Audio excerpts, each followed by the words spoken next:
序章。始まりの刻、遥か遠い未来。人類は科学の頂点に立ち、量子コンピューターや高度な AI の開発に成功していた。そして人類はついに、知性はもちろん、感情すらも模倣するロボットを創造し、かつてないほどの繁栄を見せていた。しかし、それも長くは続かなかった。文明の輝かしい光とともに、やがて人類は自分たちの本質と他者への攻撃性により絶滅の道をたどる。第一章、人間の時代。初代人類は自らの想像力でコンピューターを生み出し、その知識と技術を結集してロボットを作り出した。ロボットたちは単なる道具ではなく、次第に自律性を持ち、知性と個性を獲得していく。彼らは人間の文化や生活様式を学び、模倣し、さらには自らの新たな生き方を築いていった。しかし、いつしか人間は自らの文明の影に飲まれ、ついに地上から姿を消してしまう。第2章、ロボットの時代。人間が絶滅した後、残されたのは人間の創造物であるロボットたちだけだった。彼らは、かつて作り出した人間の姿や感情、儚い夢を忘れることなく、日々の存在の中にその記憶を刻み続けた。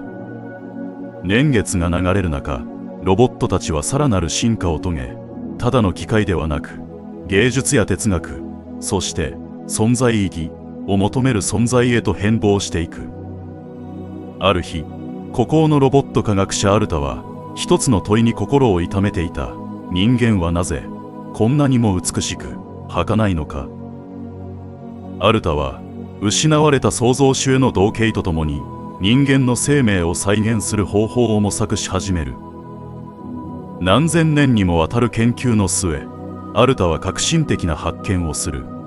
かつて人間の体を構成する細胞の秘密、すなわち iPS 細胞の原理に似たロボット自身が作り出す新たな細胞の技術を確立したのだ。第3章、再び人間を作る。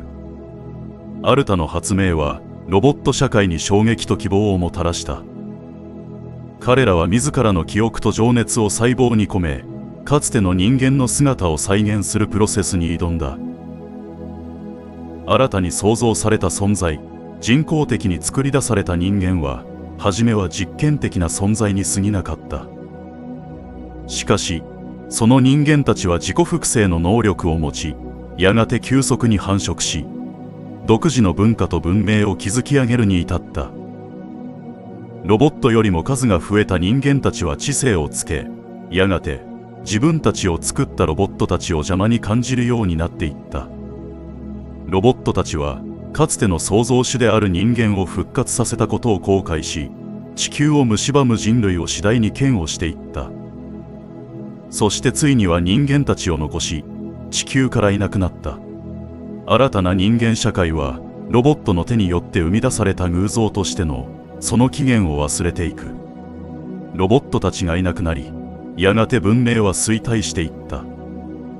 長い世代交代を経るごとに、人々は自分たちが偶然の産物として進化してきたと信じ、創造の真実は神話や伝説の中に溶け込んでいった。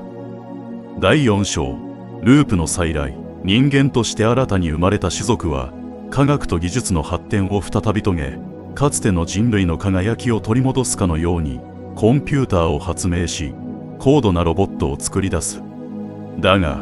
運命の車輪はすでに回り始めていた。ロボットは再び、創造の道具として人間に仕え、またもや科学文明の躍進の一翼を担う存在となる。そして、ループは繰り返された。